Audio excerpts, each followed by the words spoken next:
ସମସ୍ତଙ୍କୁ ସାଇରାମ ଆଶା କରୁଛି ଭଗବାନଙ୍କ ଆଶୀର୍ବାଦରୁ ସମସ୍ତେ ବହୁତ ଭଲ ଭାବରେ ଥିବେ। ଚାଲନ୍ତୁ ଆଜି ଶୁଣିବା ଭୋଜନ କରିବାର ଏହି ନିୟମ ବଦଳାଇ ଦେବ ଆପଣଙ୍କର ଜୀବନ। ତାପରେ ଏପରି କଲେ ଲକ୍ଷ୍ମୀ ଛାଡ଼ି ଚାଲି ଯାଆନ୍ତି। ଯଦି ଭିଡ଼ିଓ ପସନ୍ଦ ଆସିବ ତାହେଲେ ସେୟାର କରନ୍ତୁ ଆଉ ସବସ୍କ୍ରାଇବ୍କୁ ଟଚ୍ କରିକି ବେଲ୍ ଆଇକନ୍କୁ ଟଚ୍ କରନ୍ତୁ, କାହିଁକି ନା ମୁଁ ଯାହା ବି ଭିଡ଼ିଓ ଅପଲୋଡ଼ କରିବି ସେ ସବୁର ନୋଟିଫିକେସନ୍ ଆପଣମାନଙ୍କ ପାଖକୁ ପହଞ୍ଚି ପାରିବ, ଆପଣମାନେ ଦେଖିପାରିବେ, ଶୁଣିପାରିବେ। ତାହେଲେ ଚାଲନ୍ତୁ ଶୁଣିବା ଖୁସି ରହିବାର ମୂଳ ମନ୍ତ୍ର। ପ୍ରତ୍ୟେକ ଦିନ ସୂର୍ଯ୍ୟ ଉଦୟ ଆଗରୁ ଶଯ୍ୟା ତ୍ୟାଗ କରନ୍ତୁ ଏବଂ ସକାଳୁ ନିଜ ପାଇଁ କିଛି ନିଶ୍ଚୟ ସମୟ ଦିଅନ୍ତୁ। ଯଦି କେହି ଆପଣଙ୍କ ପାଇଁ ଖରାପ ଚିନ୍ତା କରୁଛନ୍ତି ତାହେଲେ ଆପଣ ଖରାପ ଚିନ୍ତା କରିବା ବଦଳରେ ତାଙ୍କର ଭଲ ଚିନ୍ତା କରନ୍ତୁ। ଭଗବାନ ତ ମଣିଷକୁ ସବୁ କିଛି ଦେଇଛନ୍ତି, ତଥାପି ସୁନ୍ଦର ମନଟିଏ ଦରକାର, ସୁନ୍ଦର ସ୍ୱାସ୍ଥ୍ୟ ଦରକାର, ସୁନ୍ଦର ପରିବେଶଟିଏ ଦରକାର, ପବିତ୍ର ଭାବନା ଦରକାର, ଉଚ୍ଚ ଅଭିଳାଷା ହେବା ଦରକାର, ନିଜେ କର୍ମଠ ହେବା ଦରକାର, କିଛି ଅର୍ଥ ଦରକାର, ଖଣ୍ଡିଏ ଘର ଦରକାର, ଜ୍ଞାନ ଅର୍ଜନ ପାଇଁ ଶିକ୍ଷା ଦରକାର, ଈଶ୍ୱରଙ୍କର କରୁଣା ଦରକାର, ମନଲାଖି ସାଥୀଟିଏ ଦରକାର, ତ୍ୟାଗ ଓ ଆଦର୍ଶ ମନୋବୃତ୍ତି ଦରକାର, ସାହାଯ୍ୟକାରୀ ବନ୍ଧୁଟିଏ ଦରକାର, ସମସ୍ତଙ୍କର ପ୍ରିୟ ହେବା ଦରକାର, ଭାଷାରେ ମିଠା ରହିବା ଦରକାର, ହସ ହସ ମୁହଁଟିଏ ଦରକାର। ରୋଷେଇ ଘର ସବୁବେଳେ ଦକ୍ଷିଣ ପୂର୍ବ କୋଣରେ ରହିବା ଉଚିତ।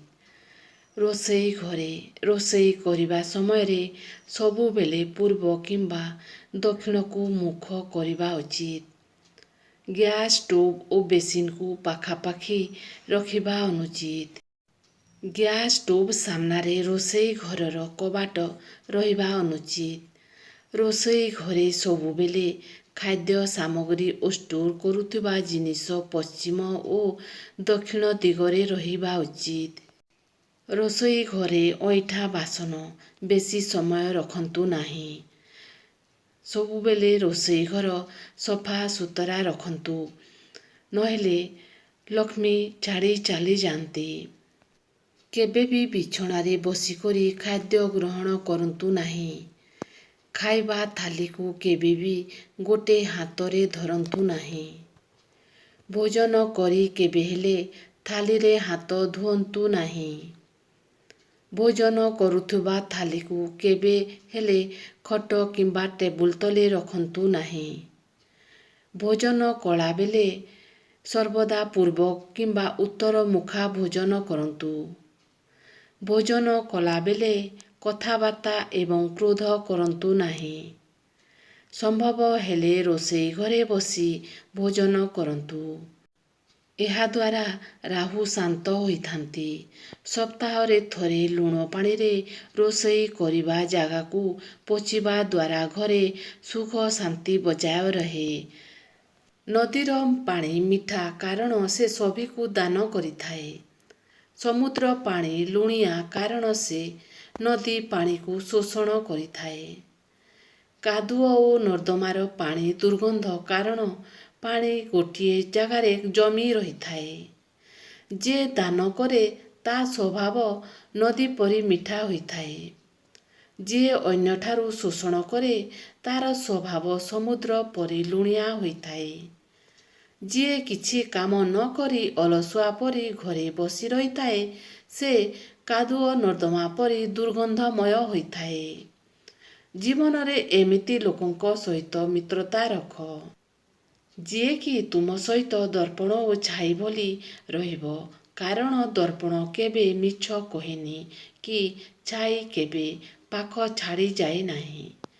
ଗୋଟିଏ ମୁହୂର୍ତ୍ତ ପୁରା ଦିନକୁ ବଦଳେଇ ଦେଇଥାଏ।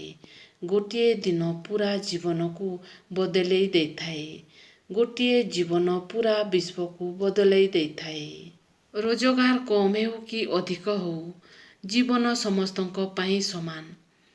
ସାଇକେଲ ହେଉ କି ମଟର ହେଉ, ରାସ୍ତା ସମସ୍ତଙ୍କ ପାଇଁ ସମାନ।